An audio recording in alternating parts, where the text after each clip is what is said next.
This episode is brought to you by Muntins Malts, a company that is passionate about providing premium malts to brewers worldwide. For over a century, Muntins has been a leading supplier of brewing and distilling malts, offering the finest British malted barley on the market. You can experience the difference Muntins offers by joining a recipe receiving tier of our Trub Club, because every kit that ships out now includes premium Muntins malt. You know, we've known the Muntins crew for a long time, and I can tell you, friend, you're going to love brewing with their grains. Ask your local supply shop to carry Muntins malts, or homebrewers can join our Trub Club at homebrewhappyhour.com/club, be a part of the community, and come brew with us. Thank you, Muntins, for supporting our efforts and homebrewers worldwide. Today's show is brought to you by Hopsdirect.com. Grown in the esteemed Yakima Valley on the Pewterball family farm, Hopsdirect.com offers the widest variety of hops available online at incredibly competitive pricing. It's simple. They grow hops, they sell hops, and they ship hops straight from their family-owned farm to your doorstep. Producing the highest quality hops is Hopsdirect.com's passion, and they're proud to be an independent grower in the craft beer industry. Go to Hopsdirect.com right now and get what you need to make your brew day better. That's Hopsdirect.com. Today's show is brought to you by Imperial Yeast. You hear us gushing over Imperial Yeast all the time, and that's because their yeast performs for us in every batch that we brew. Imperial Yeast is adored by commercial breweries and home brewers alike. Their pitch-right pouches are jam-packed with over 200 billion fresh yeast cells, guaranteed to deliver flawless, fast fermentations every time. Imperial Yeast strains are grown by a team of pro brewers and home brewers who live to help other brewers learn more and ferment better. Join any recipe receiving tier of our Trub Club and get a free upgrade to premium Imperial Yeast with every recipe kit that ships out to you. Learn more at homebrewhappyhour.com/club and come brew with us.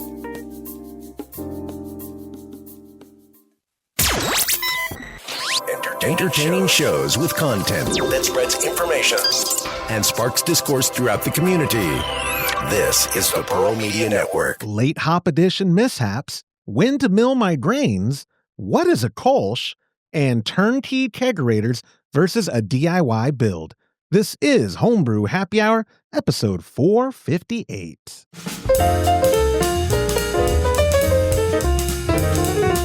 Well, hello, my friends. Welcome back to another episode of the Homebrew Happy Hour.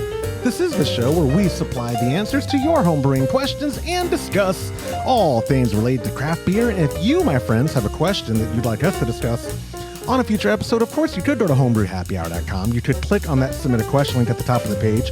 You could directly email joshua@homebrewhappyhour.com. But even better, what I want you to do is call it in to 325-305-6107. And when I use your voicemail on a future episode, get yourself a gift card to kegconnection.com. It does not get much better than that, except that it does, because I'm not alone today. I am joined by the OG crew. They're back. He is the Director of Operations at cmbecker.com down there, Mr. James Carlson, as well as the President and Chief Keg Washer of kegconnection.com, Mr. Todd Burns.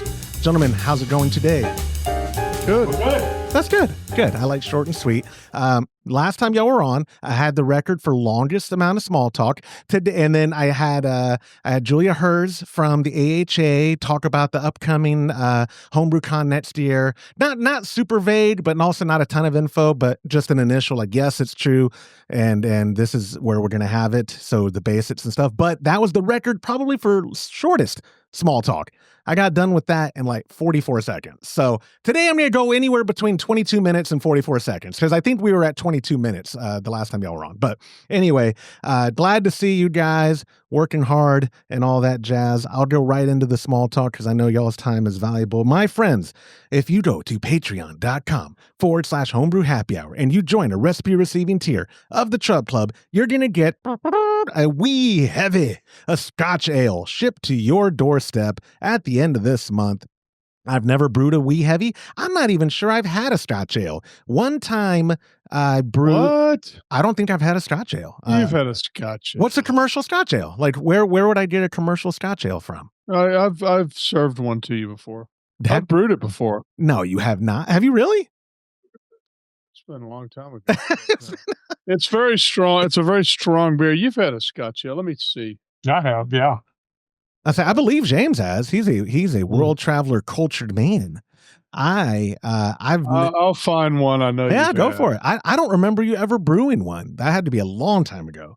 Like, I remember. Do you remember? You know what? I'm lying to you. It was Joe that brewed it, but I drank it. Oh, okay. Well, I do remember you making fun of. Remember when Kenny and I scorched the wort real bad on that spike, the prototype spike, before they released their all-in-one, and you had joked that for the first half a second of drinking it, you're like, it was kind of a Scotch ale, and then it was totally disgusting.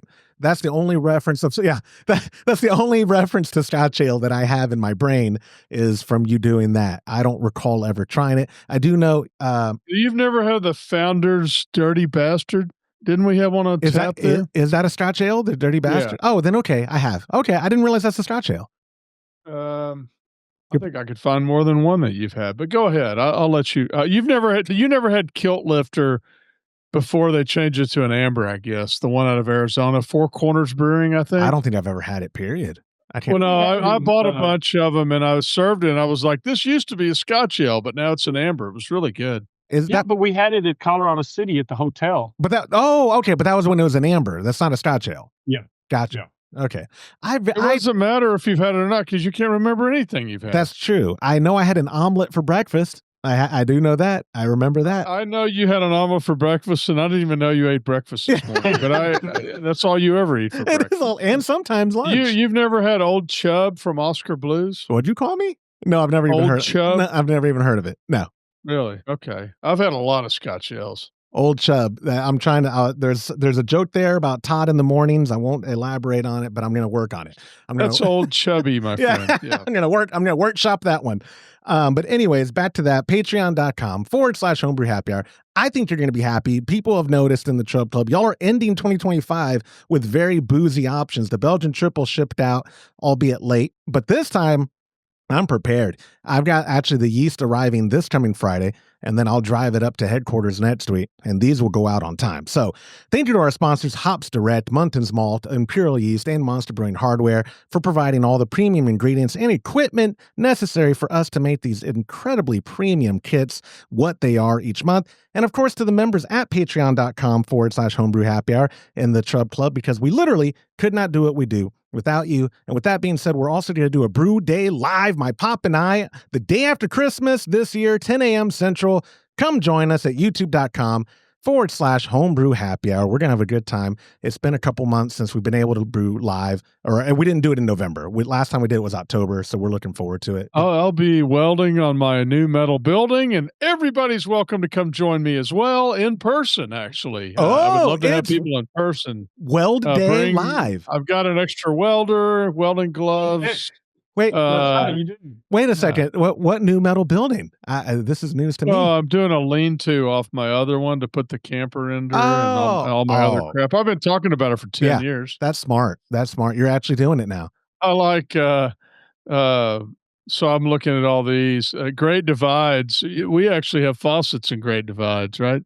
We do. Theirs is called Claymore Scotch Ale. That's a catchy name because kind of a double meaning there. Like Claymore was an original battle implement from the Scotch, and you feel like somebody hit you with a Claymore after you drink a 6-pack of them. So, what do you think the ABV on average for a Scotch ale is? 8? I think this one's only 7.7, but I think on average it's like 8 or 9, probably close. What's up there? Okay, I'm pretty sure running it through the calculator, ours is 8, and it said it was in style. You know how Brewer's Friend gives you? And I love that. It gives you all the check marks, like if your IBUs are there, your ABV is there, your SRM, and it hit green in all of it. So I know that it's a good recipe, and I actually think this is another Lorena Evans special because I did not come up with this recipe.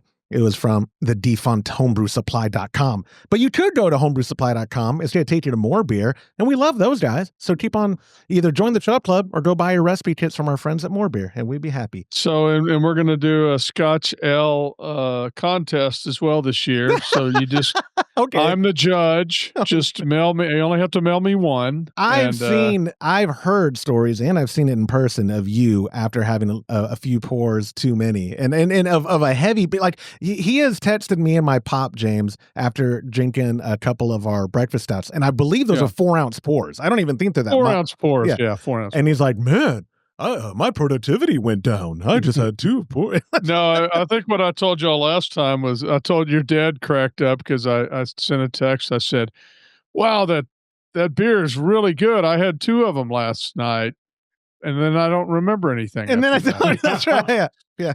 Yeah. You know, I wish I could have been up there for the Christmas party to have experienced it with you, but my pop and we have not officially really tapped into our keg yet. We're waiting for his Christmas party, which we're doing a big combined one with both sides of the family. So that's going to be fun, being able to see my family members experience that. And I'm going to make sure to emphasize on those digital tap handles that I gave my pop last year for Christmas, the ABV. Like, I'm going to make that brutally clear and extremely large, so no one has any kind of misunderstanding of what they're getting themselves into, because our glassware is either a 10-ounce to the brim or an 8-ounce to the brim. And you know, that for a very boozy beer, that's a lot to commit to. 10 ounces or even 8 ounces, that's a lot. But yeah, was that your Scottish impression? If it's not Scotch ale, it's if it's not strong, it's not Scotch. It's not Scotch. And if it's not Scottish, it's crap. It's crap. I got to insert that Mike Myers bit right here. But anyway, I think that's all the small talk I have. That's pretty, for what I'm capable of, guys, that was pretty good. Come on. It wasn't bad. We're at like the 12-minute mark total, including the ads and all that. So if y'all are good. You did good this time. Yeah, I had so much small talk written too that I took off of the PDF before I sent it to y'all, because I was like, no, Todd's not gonna like that. No, James, no. So we're just gonna get right into the show. With that being said, here's the gong of questions, because we've got 4 great questions for this week's episode, my friends. And the first one is a text message from our buddy Alex, and he wrote, I had a 15-minute hop edition that I missed until Flame Out. Then I went ahead and threw them in. What might I expect different? James, I know late hop additions are almost certainly going to be for the aroma alone. They're not adding to the bitterness because they're not going to have enough time in there. Like, are we splitting hairs about 15 left in the boil and a Flame Out, or is it really going to make a difference? You know, I quit doing 15-minute hop additions. I just do it whenever I do the Flame Out and start cooling. And because I don't want to risk any excessive bitterness. And I know people say, well, Jim's only 15 minutes, but I think it makes a difference. It seems like the hops, the aroma and flavor is a lot smoother the longer, like if you do it at a Flame Out. So I think he's fine. I think you won't have any problem. Oh, he might even like it better. That's why it's important to take notes when you do stuff like that. I was just about to say, so that would be, in your opinion, a happy accident, because like you said, and this is great if you're the one saying it and if it gets comments, you know, even if it's bad comments, but it's great that if people are like, oh, 15 minutes isn't enough. But I understand your thought process, because like, well, that's more than Flame Out. Flame Out is no more boil. In fact, is Flame Out, do you personally let it get down to below, what is technically a Whirlpool hop edition? Would it be like 189? I think I want to say, when I do it 180 degrees 80 in a Whirlpool. Yeah.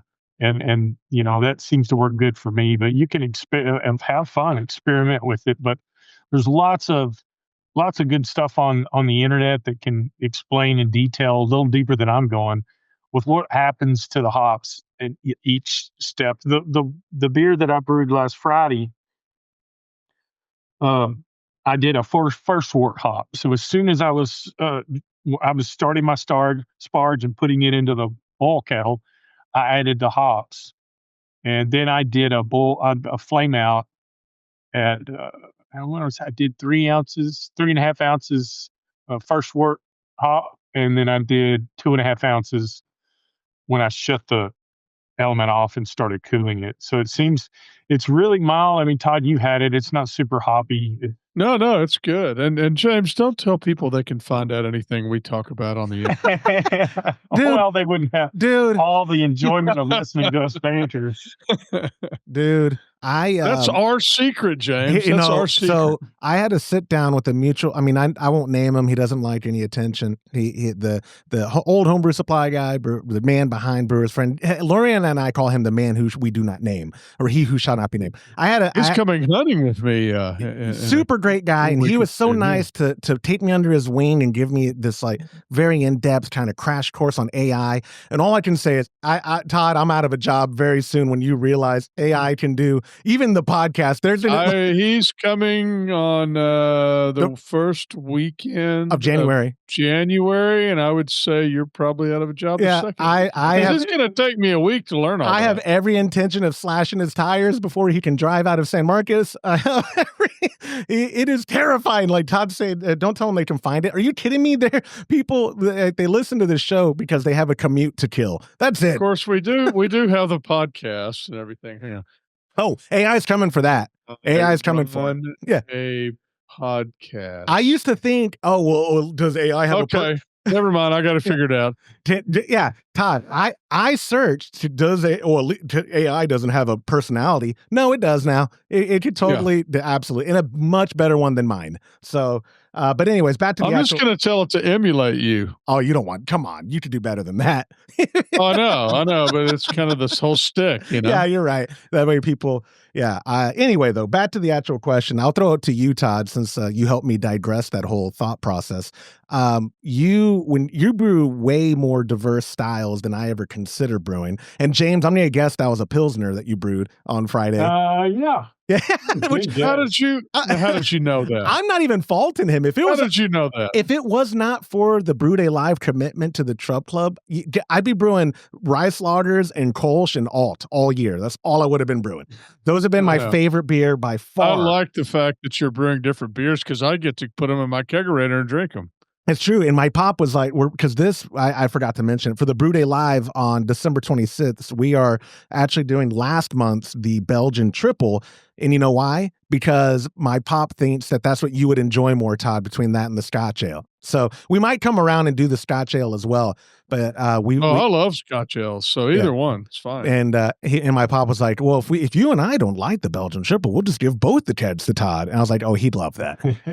He'd absolutely love that. But back to the question though, when you're brewing a beer or making a recipe rather, like you did that pale.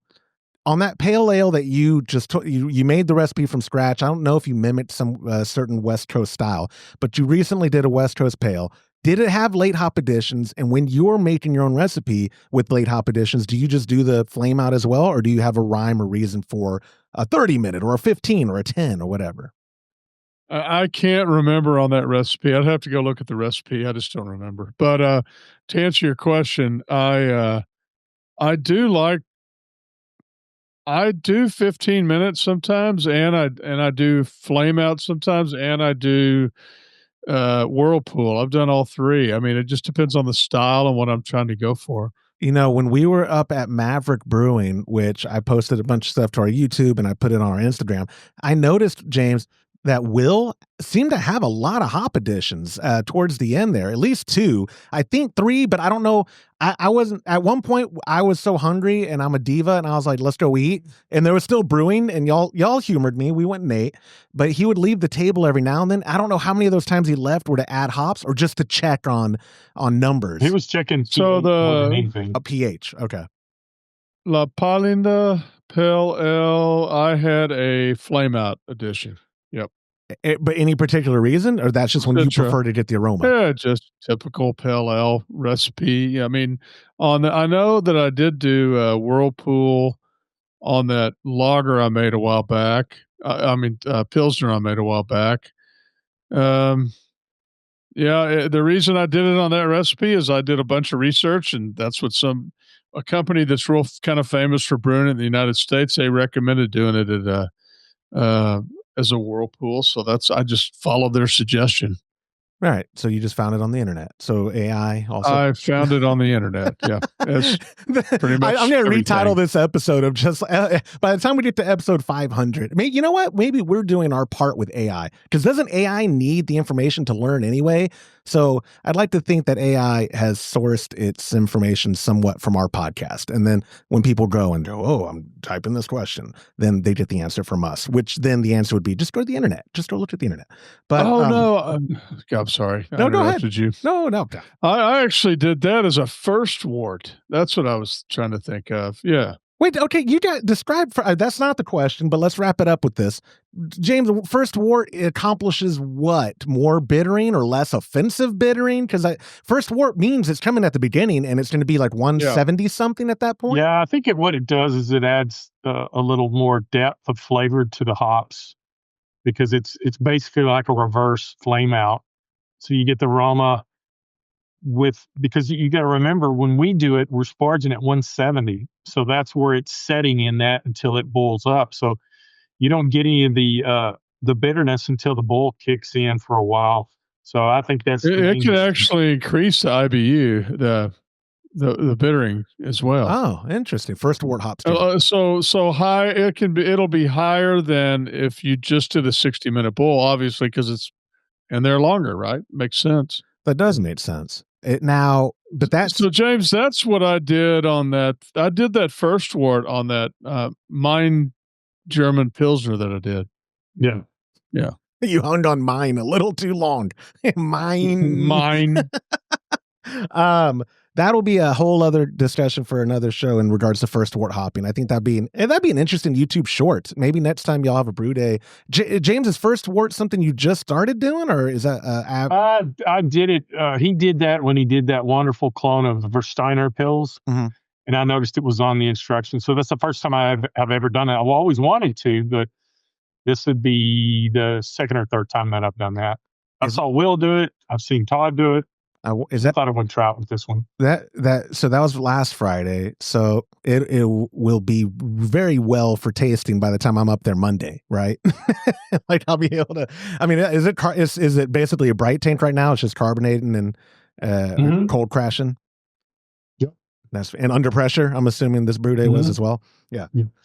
Perfect. So, Alex, I appreciate your question. If you are watching this and you have something to say and you're at youtube.com/homebrew happy hour, leave it in the comments below. While you're there, smash that like button, subscribe to the channel, hit the bell notification if you want to see more. On this YouTube channel, we do more than just an episode. I try to put some shorts out there weekly and every now and then some other short form content in the 16:9 ratio aspect as well. But if you're listening, like 99% of y'all are, I believe most platforms allow comments now. I know Spotify does, and I read your comments. So be nice. But anyways, thank you, Alex, for submitting that question. Moving on. Oh, not that one. That's not the gong. There's the gong of questions. Number 2 is an email from our buddy Matt M. He said, catching up on episodes. I enjoyed the interview with Fred from Monster Brewing Hardware. It's talking about Fred Francis. Good guy. He mentions crushing grains the night before. I usually do it the morning up. When I was in the Trube Club, I would sometimes have you crush the grains, but then not brew them for up to a few weeks. What do you fellas think is the ideal time to crush before a brew day? I'll say, anecdotally, before I throw it to you guys, ever since Fred Francis sent me one of their Monster Mill, the 2 mil setup, and I love it, and we've been milling right before our brew day, I swear it could be just placebo or it could just be some, stupid psychological thing because I'm very impressionable. I feel like those have been our best batches when I'm milling fresh, as opposed to when I'm up at headquarters and I mill the grains like I used to, and then maybe my pop and I didn't brew for 2 or 3 weeks. I feel like milling them fresh has made a massive difference. What's that smile, Todd? I'll kick it to you now. I think that the whole thing you're doing right now is to get more people to grill their own grain so you don't have to do it for the Trump Club. I've been around you a long time, my friend. You're giving me a lot of credit, and I wish I was that smart. You're right.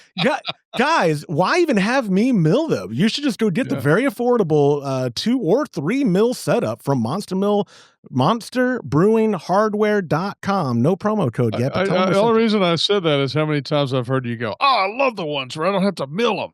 Oh, absolutely. Are you kidding? You're right. When I come up to headquarters and doing recipes, when I have to help out, I got my onesie on. After Todd's done making fun of me there, he then goes like, well, how many? That takes a while. That takes a while. Then he'll ask me, what's it look like today? And I'll be like, oh, it's not that bad. It's like 11 milled and 15 unmilled or 18 unmilled. And that's when I'm super happy. Because bagging grains is super easy. Milling is a mess. And I still never wear a mask. And so if it's more than 15 that I'm milling, I just get that. That's part of our safety protocol. I know. It's written down. I know. I'm hoping to get some like mesothelioma lawsuit on your company or something in 30 years. I don't know. Everybody on this podcast, if you'll all acknowledge it is written down. Oh, it is. Oh, absolutely. I'm violating company policy. No, it's everywhere. Must wear a mask when operating. Yeah, I get it. Yeah. I'm going to give you a ride up next time.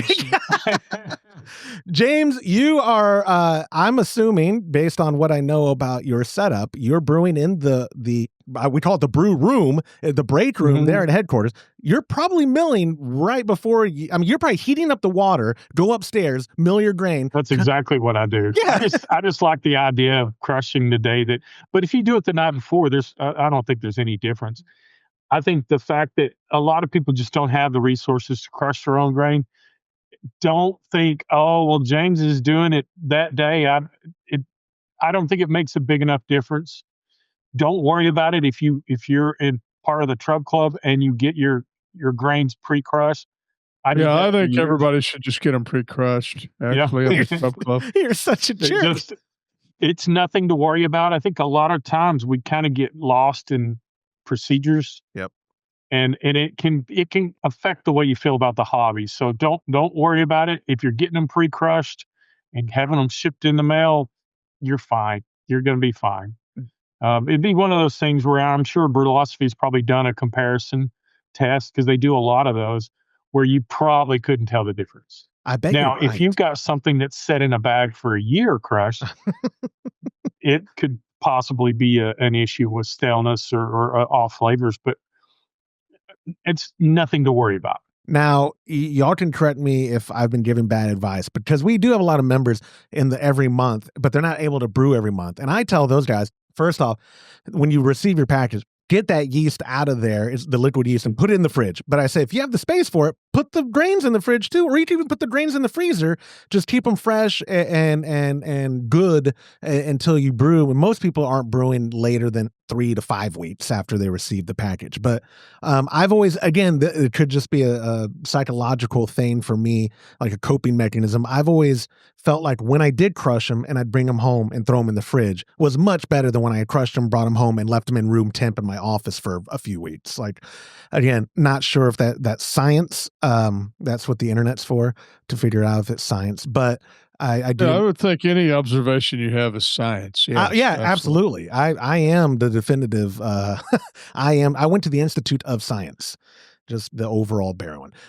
But Todd, you as well, you don't brew at the office, but I'm assuming same scenario. I know you preheat your water the night before of a brew day. Do you mill? I should stop doing that. I bet it's not as fresh if you preheat it the day before. I hate you, right? Guy. You're so annoying.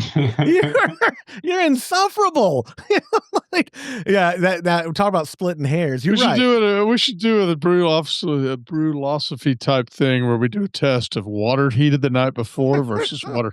I do like to look. We love those guys. Marshall's a cool dude, but no. The end result, it would be a funny joke. Well, that's what I'm saying. The end result of a lot of their experiments, though, is couldn't tell the difference. Tell the difference. I know. I love that. On 90, that's what I love the most about it, and not being facetious. Like, for real, most of it is like, oh, we did this kind of transfer versus this kind, or this, and of the conclusion, it's like, yeah, well, man, couldn't tell, huh? Where? Well, the way he does it, where he has a bunch of different people try it, it's very telling. So it takes the idea out of people's heads, because they're just trying a beer and they don't know what it is, Right.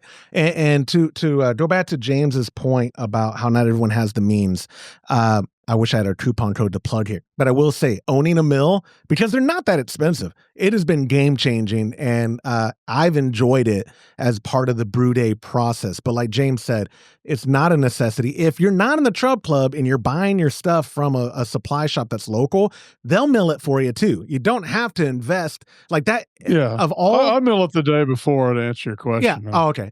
But like of all the equipment I could think of to invest in and priorities, a mill's probably not my top 5 for sure. Maybe not even top 10.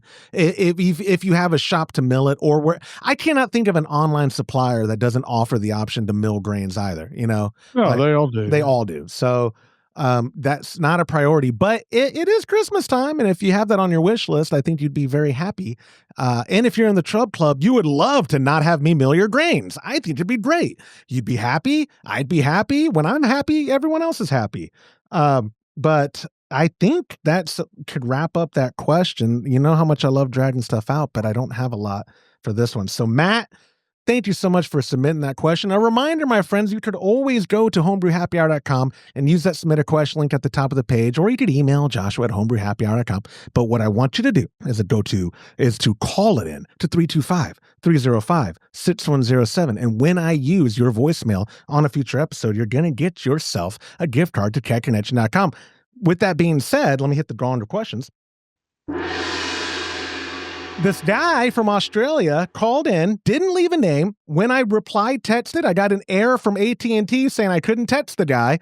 It was through Google Voice, so I don't know if that's our company AT&T plan or if that's Google Voice failing. But random Australian guy did call and leave a voicemail. It's the first voicemail we've had in a while that I wanted to take, and unfortunately, it's random Australian guy. But here we go. Oh my gosh.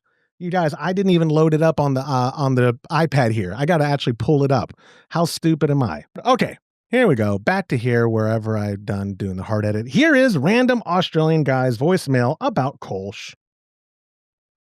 Hey guys, just had a quick question. I'm looking at brewing a Kolsch, and I know that you guys love Kolsch as one of your favorites, but I've had a couple here in Australia, and they've tasted and felt really different, and I just wanted to get your opinion on them. I had one, it was creamy and kind of full, but then I went to a brew pub down the road and they had a Kolsch on tap, and it was really light and really quite thin. I should probably mention that the first one I had was brew from a can in a German in a German ale house, or a German, but I know that seems to be one that you guys really talk about a lot. I just wanted to get your opinion on what should a Kolsch actually taste and feel like. Thanks. Love your show. Have a good one. Thank you, random Australian guy. I would love I think that is a question for Josh. I had to bring one. You took the words right out of my mouth. I had to put one on the show. Just every week, I asked y'all extremely last minute, and I appreciate that's been a theme with me this whole year, is asking people extremely last minute. And so these are all questions that I figured I could do. And the Kolsch one wasn't obvious. And he just sent that voicemail in a few days ago. So I was like, this is great timing. And it's been a while since we probably talked about Kolsch, maybe even since Kolsch Cup. But I'll start by saying, I don't think he's wrong in observing the spectrum of Kolsch, as I'll call it. Like there is a spectrum, although not super broad. It can range from more fruity to more crisp, like a lager type. For me, what defines a Kolsch is that it's clean, right? Like a lager type, delicate. Or maybe balanced might be a better word. You're not going to get a bunch of bitterness and hops forward, and you're not going to get a lot of malt. It should be a level playing field, balanced. Crushable. What I mean by that is low ABV, and I'm going to enjoy it. It's like a lawnmower beer. It's a hot summer day beer. It's a cold winter night's beer, if you're like me. But crushable, so that way it's not overwhelmingly boozy. Not quite. I don't know what table beer. The definitions for that are. That's probably under 4%, but like 4.5 to 5.5 for Kolsch is perfect for me. The aroma for me should. I don't want to say not present. What's a better way to say this? Subtle. I had to go back to what I wrote on Kolsch Cup. I wrote the word subtle 5,000 times when we were doing Kolsch Cup store cards, and not quite that much. But because if you remember, James, I know you and Todd were partners. 99% of people nailed the aroma at Kolsch Cup. And so subtle is the best word to use because you don't want to get punched in the face. Like a good Kolsch can and should have some slight esters, some fruitiness, like pear, even very low bitterness. Very low bitterness. And the aroma though, like maybe a hint of apple, or pear or white grape even, but like not offensive. And then the taste as well. Subtle is the only word I can think of. Like you said, very low bitterness and the fruitiness as well. Fruit can be there, fruitiness, but I'm still wanting more of like that lager type of finish as opposed to a fruity ale type of finish. It's not a fruited beer. The fruit can subtly be there. With that being said, we talk about fruit all the time. By we, I mean me, because of imported Kolsch. That's as good as it gets in my eyes in the United States. Now, if he were to go to Cologne, and you're wearing your fruit shirt. No, it was meant to be. I just sent you that PDF this morning. What good timing. That's incredible. If you go to Cologne, though, Fru's up there, but like remember, like Peter's Kolsch and what are other ones? Peter's is the best to me, in my opinion. No, Peter's. I agree. Peter's on draft there in Cologne is untouchable. It is. But there was another one that y'all took me to, and I don't remember. Not Dome. Dome Kolsch. I do like Dome. Yeah. I thought it started with the G. And then there's Fuchsin. No, that's all. Oh, that's all. No, what's the one that is it? Is it goulash? No, that's alt, right? Goulash means alt. Yep, that's yeah. There's the one down by the logo. Yeah, what's the one by the river? The one down what by a stupid thing to say, though. The one by the river, isn't that Dome? That is Dome, isn't it? Yeah, that is there. Okay, then that's the one I'm thinking. Dome is closer to the. No, we were parked out in the grass right by the Rhine River on a table when that girl with the baby came up. And that was Dome. Yeah, the reason I know it was Dome because I went back into the bathroom without my mask and people flipped out. Did they really? Yeah. Oh, this was 2020. That's but that's in that square by the cathedral. No, that's Fru. That's Fru. River. You can Google it and look it up. Yeah, Fru, Todd, is right there by the cathedral. Mm-hmm. Because when we stay, I want to say Fru was the one we could see from that Hilton property we always stay at, and you look down in the courtyard. So Dome must be the one I'm thinking of. Yeah, no, I think it's the one I'm thinking of too. Y'all took me to one on the river. I thought it started with a G for some reason, but maybe in the logo the D looks like. Either way, Dome is super good. Yeah, that's it. I do like that one a lot. There's another one too that I really liked this last time. Did you get a glass from it? Normally you do. Yeah, and I was going to look to see if I could find the glass online here, because on the line is where you find out about everything, right? Yeah, and it's true. It's always true. I'll add as you're looking that up, Mr. Here it is. It's Moulin Kolsch. It has a windmill like Moulin Rouge. I really like that one a lot. Is it spelled the same way as Moulin Rouge? M, and then the U has the two dots on the top of the U. HLEN. Yeah. Mulin. And there's Pfaffen. That was a good one. I don't remember that by name. Phaffen. The last time y'all took me to Germany, it turned, well, actually, my favorite memory of Germany, and these are all blur together, but the first time Todd took me was on a trip to visit the factory. So it was just he and I, but I haven't been to that jazz club since. Otherwise, I'd have great memories of the jazz club with you as well, James. But that Papa Joe's or Papa Jack's, and we are already done the Kolsch tour, and so I'm feeling good, and the jazz is going like that. And remember, Todd, you remember that night? Is that when you got hit on pretty hard? Yeah, remember the Fräulein who wanted to take me home? Oh yeah, yeah. But the best part of the story is she was like 90 years old, dude. I wish I would have taken a selfie. I know which one, Josh. It's Sion. Sion. Is that the one I'm thinking of? Okay. Yeah. There was one. Yeah, it has a really good restaurant too. Yeah. Well, there was one. We need to go back. It's been too long. We need to go back. We do a episode from just a Kolsch walk.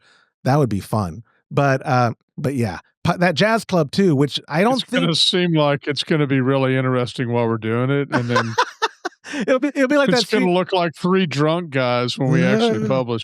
that scene from Wolf of Wall Street where he thinks he drove Exactly. home. Yeah, like, man, that episode, guys, went really good. I can't wait to publish it. And it's just, Fräulein, where are you? She was, no lie, James, 75 years old. Oh, I told that story yesterday, Josh. Did you tell yesterday? Who? Because my brother told me a story. He said that he was in a bar and he's like, I never wear a wedding ring, and he basically said that he was in there having a beer, and this lady was hitting on him, and he was like. She was 73 years old. 73 years old. She's hitting on me. And I'm thinking to myself, that's so old. I can't believe a 73-year-old. And then I realized she's only 4 years older than me. I was going to say, he'd know spring chicken. Yeah. and it can't be the same Fräulein because the first time he took me to Germany was damn near 10 years ago. That lady, she might even be alive. The one that hit on me. I wish they would have, if she's not, I wish they would have given me a heads up to go pay my respects to the last time a person's hit on me. But that it felt so good, James. I called my wife and I was a little intoxicated. It was it was 11 p.m. in German time. And so what is that, like 5 a.m. American? You should never call your wife and tell her that somebody hit on you. Only drunk Josh would think that's a good laugh. Oh, she was so pissed. She was like, well, she was more pissed that I called her, but she was like, okay, so, and I was like, no, you're not gonna get this, honey. You know how old Mexican women love me? So do old German women. They love me. She tried to take me home. She wanted to know my hotel room, and then my wife was starting to get concerned that I almost was taken because I have a thing for older ladies. Not thing like that. I like to. We have a connection. There's old ladies. They look at me and they know I need to be taken care of. Connection. Yeah, a nurturing one. Listen, you've seen me around old Mexican women. You're now. I'm not talking about your wife. I'm talking about your mother-in-law. But old Mexican women love me. They love me. Yeah. Old women just love me. I just have that thing. They want to baby me. But anyways, Australian guy, wrapping up your question, I would say I didn't cover mouthfeel and carbonation. Mouthfeel should be smooth, in my opinion. That's why Frou is such a good representation. And I always say Frou on draft especially is like drinking a cloud. And I mean, it's just a soft, light to lightly medium body feel. And it should be well carbonated, not like champagne type, but it should be well carbonated. It should have that Pilsner bite is what I like at the end of it, where it's a hybrid ale, right? Like it is the perfect blend on the Venn diagram between ales and lagers. It fits perfect. That's why I forgot what he said now. What did he say the two ones? He had fruit in a can, and he went to a brewery and had one that somebody had brewed. Yeah, I think what did he say? Which one did he say tasted? All he said was the other one was the not the Frou, but they just tasted different. He said that. No, but he said specifically how they. Yeah, and he said that the Frou was a little had a little more body than the one that the local. The other one was lighter. Thin. Yeah, I always think of Kolsch as having a very light body too. Yeah, me too. Absolutely. Yeah. But yeah, Frou. That's why I think Frou in the United States, where I don't know how imports work in Australia. If he had, I don't even know if Peters or Cologne is such a hyper local beer. Some of those places do so well, they probably don't distribute outside of Cologne, or they don't distribute outside that region of Germany even. But if you can get your hands on Peter, I don't think you can anywhere in the world, but if you can, we'd recommend that. Frou seems pretty global. Gaffel is easy to get here in the United States, and it's not bad representation of Kolsch. It's good. And then Reisdorf is also a great representation of Kolsch for imported ones here. I will say, if you're in Texas and you can get real ale, their Cruiser Kolsch, I love it. I love their Cruiser Kolsch is a great. Remember, Todd, we did a bunch of Texas Kolsch. A lot of them were misses, unfortunately, but Real Ale's Cruiser was real good. So this is interesting. I just found a list of the top Kolsches, and they rate Dom first and Peters second, which is really interesting to me because to me those are the two best probably. So no kidding. That's good. Yeah, Dom first. Which again though, from the source that could be true. Like Dom was super good. They don't even. Some of them I don't think they even are aware of because some of them are newer, but anyway, that's interesting. That is interesting. Yeah, they're both very good, and they have another one on here, bro, brewery or Todd just had a stroke. I've never seen that one in my life. It's a really long German name that I can't pronounce, but interesting. Yeah, as most words are to us. They're just hard to pronounce. But anyways, Australian guys, send me a text or another voicemail with your name so I can give you credit. I don't know if you're going to make much use of a Keg Connection gift card, but I got one for you. So call it in or text it and all that. And again, friends, if you're watching, first off, thank you, Australian guy, for the question. And you want a chance at getting a gift card to kegconnection.com, you know what you got to do. You got to call it in to 325-305-6107. When I use that voicemail on a future episode, you will get yourself that gift card to kegconnection.com. Moving on to the fourth and final question of the show. It's a text message from our buddy Nolan. He's written in a bunch. He said, and he wrote, any thoughts on Turnkey Kegerators versus building my own? My partner has offered to buy me a Danby kegerator from Home Depot, or said I could build my own. Right now, I am bottling, and I'm so excited to switch to kegs once I have a kegerator. Great work on the podcast. Nolan joined the Trub Club earlier this year. Super nice guy.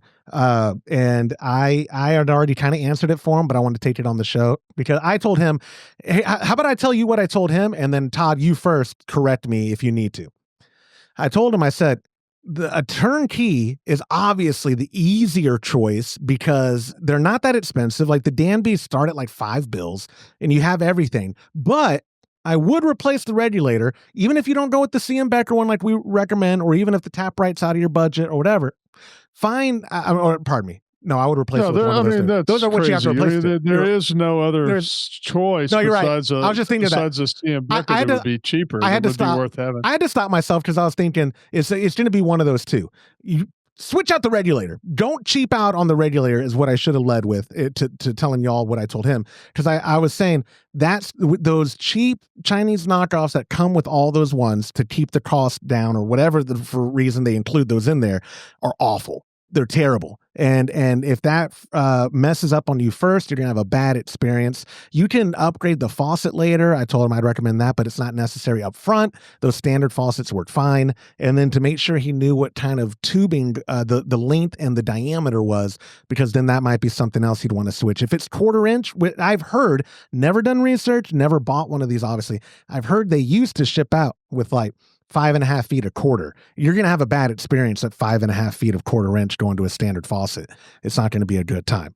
So those were my recommendations, but I did say building out one would also be fun if he has a fridge already and whatnot. Todd, you are the Keezer Kegerator man. What are your recommendations when people call asking you for advice? Do I just buy the thing outright or do I build it?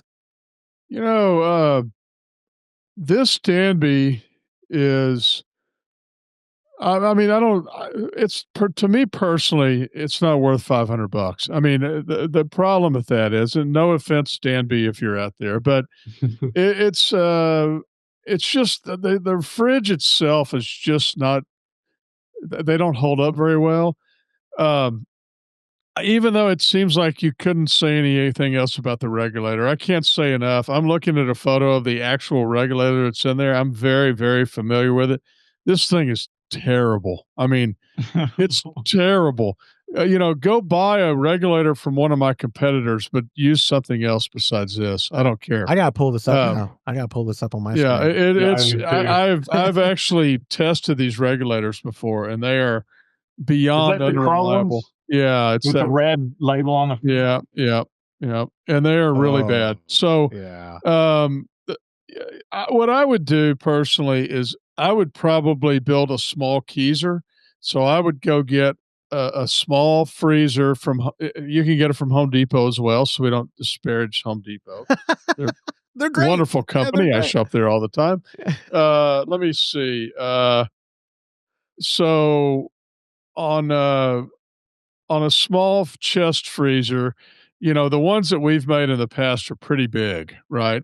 But you can buy a 5 cubic foot chest freezer. I see one on here for $189. I see one for $239. So the $200 range. here's a Magic Chef 5-liter for $219. Oh, wow. So you've spent, a little over 200, somewhere around $200. So you have almost 300 to spend. You can easily get a CO2 cylinder. You can get a much, much better regulator for, $79 or something like that. And so now you're still less than 400. Yeah. And then you just need a few pieces of wood and you got to build it out. That's a little bit of work, but you're going to have something that's going to last a really long time. And even if that freezer goes out at some point, all you got to do is buy another freezer and move everything over, and you're still in business. When that fridge goes out on that $500 kegerator, you're screwed. I mean, you can't go buy another one of those fridges. Right. So I would personally, if I was wanting to stay in that range of price, that's what I would do. I would spend, I would buy a small fridge, build, we have a great YouTube video. YouTube video on that of how to build one. And we're building a huge one, but it's the same principle for a small one. That's what I would personally Can y'all do. believe I'm looking? So the Home Depot listing has the manual from Danby. No mention of the diameter of the tubing of the hose. No mention. Yeah. And I can't imagine it's 1/4 inch. That would be so ridiculous to You do would that. think, right? I mean, you would think it would be ridiculous. Yeah. I don't know where. We had a guy drop one off one day. He bought one online. It had 3/8 ID liquid tubing on it. No kidding. Yeah. What did y'all He respect? said it won't stop foaming, and I looked at that. That's weird. I wonder why. I don't know. No clue. I don't know if it's the 3/8 ID tubing. Yeah. We're being extremely sarcastic. Oh, yeah. Yeah. It was the 3/8 ID tubing. But of course it was. Flow control. I mean, it's just going to be a huge. He was so frustrated because he kept changing out the same tubing. And I said, "Just leave it here. I'll fix it for you." That's good. So another option that you could look at if you do want a turnkey, and it will be a little bit more, but they're really very reasonable. Komos. Oh, those are great. From More Beer is a good one. Yeah. And Beermeister makes a really nice one as well. And hey, I'll say this too, because sometimes they get pooped on in regards to reliability. The Edge Star, I've had the one that's in my garage, we've had for 8 years, almost 9 years, and that thing is working great. Like, I don't know if that's common for the brand. Good. But I don't know that. That's not a common experience. Yeah, I think that's if you buy 100 of them, you're going to have one that lasts that long. But I don't think it's not very commercial. It's more of a very basic one. But yeah, I do know that I happen to know the Beermeister's a really good one because we used to buy the exact same unit and it's held up extremely well. I still have one. How old do you think that one is up by my pool? Oh, well, now that you say it like that, I'm going to say 10 years, but more than 10. Yeah. We've had it forever. Oh, well, duh. Yeah, about 10, because we got it right. We got those in before we moved here. Or maybe we did get them in right when we moved here. So 12 years. Yeah. So, and then the Komos, there would be a little more affordable and they're really good quality. And the Komos one, there is a, if the one that fits 1/2 barrel or 4 corny kegs, like the one that we were doing the coffee stuff with, that down at the coffee shop, that same model, $700, and it already has the fan in it with the tubing. It's more than that, but yeah. No, I'm looking on morebeer.com. Oh, you're right. Pardon me. $719.99, $720. Which one? I don't see just that the fridge. Komos kegerator, digital thermostat, casters, regulator, fits 1/2 barrel keg or 4 corny. KG401F. Okay. I don't know why that's not popping up. KG401F. KG401F. Okay. I believe that's the same model that we were doing the coffee, the Nitro Fusion kits with. And look at those pretty torpedo kids in the photo. Oh yeah, I don't wonder why that doesn't come up when you go to. That's kind of weird. Everybody's searches just are terrible. When you go to their menu, and you go to kegerators, that one didn't come up. I don't know why. Oh, but it's because I think it might be outdoor. Okay. Well, I just searched Comos and then it popped up. I mean, that's how I Okay. found it. But Yeah, no, you're right. That's a really good one. And the nice yeah, thing about that one is you can put the actual um, tower that you want on it. And if you're doing corny kegs, you could get a four faucet tower for yeah, it. yeah. That sample that we got from the now defunct 12 Tap, that Chinese company that sent you that kegerator, it's about that size. And my pop was considering, because we have two side by side kegerators right now, both with 2 faucet T towers, and he was like, "What if we just made it one unit and put a 4 on there to save the space?" I was like, "That's So not a bad idea." get rid of one of your keezers If that's what he wants to do, or we might be. kegerators. Yeah, The whole point of you taking that, because I gave it to you. yeah. No, The whole point of that was that you were going to put it at your house. No, I did. Remember, I put the Edge Star over here. Now he has that big one that you gave us and another Edge Star. Because I don't know if you remember early on working with you, I bought him an Edge Star kegerator. Okay. I think I bought him. He'll be in the comments. He'll be like, "I bought that myself, you liar." I think I bought it for him. I think it was a present. I don't know. Or I stole it off. It fell off the back of a truck, as Tony Soprano would say. That's where I found it. But anyways, wrapping up. Yeah, off my truck, Yeah. I think. It fell off the Todd Burns truck. Wrapping up Nolan's question and the whole episode. James, do you have any opinions on? I mean, you built your own solution. Because you're like a MacGyver engineer type. Is the fulfillment of that worth it? I mean, It just depends on what kind of guy you are, or person you are. If you like building stuff, build one. If you have no interest in that at all, just get you a good one online. James and I represent both sides of that spectrum, where James is like, "I could do that," and where I'm like, "How do I buy that? How do I just type Well, it?" I do it because I'm cheap. I don't want to spend that kind of money, and I can make it a lot cheaper. And to Todd's point too, chest freezers aren't that expensive. You need a temperature controller. That's it. That's it, right? Yeah. And those Inkbirds, are they even $40? I mean, they're well worth it. They're very reasonable. They're very reasonable. Yeah. Yeah, but buy a good one. Don't buy a cheap one. It's in the long run, it's not worth it. You're talking about cheap fridge or freezer controller. No, I'm talking about a kegerator, a full blown kegerator. Right. Yeah. Yeah. I mean, those things. A lot of those things won't last a year, and it's not worth spending $500 versus maybe even $900 for shipping and everything. If you get one that's going to last a year versus one that could last 10 plus years. Well, and I'll put words in James' mouth, because this is what I got from it. When James does a build, the retail value is a lot more than that $500 Dan. So that's what he means by cheap. As in, like, he's cheap because if he were to buy what he would, the equivalent of a retail solution with a premium regulator, with premium faucets, with whatever, it wouldn't be a $500 Danby. Like, we're not doing like apples to apples. You could still build a Danby equivalent for cheaper than what they are selling for. Just to tie the loose ends on that, so people don't think, "Oh, I'm gonna build." If you want to build a super budget one and you're buying all cheap stuff, you could come in real cheap, but like what Todd was saying, it's not going to last long. You're not going to be happy with the results. You might have draft issues. You might have leaking issues. For frozen regular. I mean, there's a ton of stuff that could go wrong if you try to just completely cheap out on one of those ones. But again, not disparage Danby, is probably good people. Home Depot, we love you. Sponsor the show if you want. And then next week's episode is brought to you by Danby Kegerators. We love Danby. Oh yeah, we're basically. I mean, if they sponsored us, that would be different. We'd be like whores, Like whores.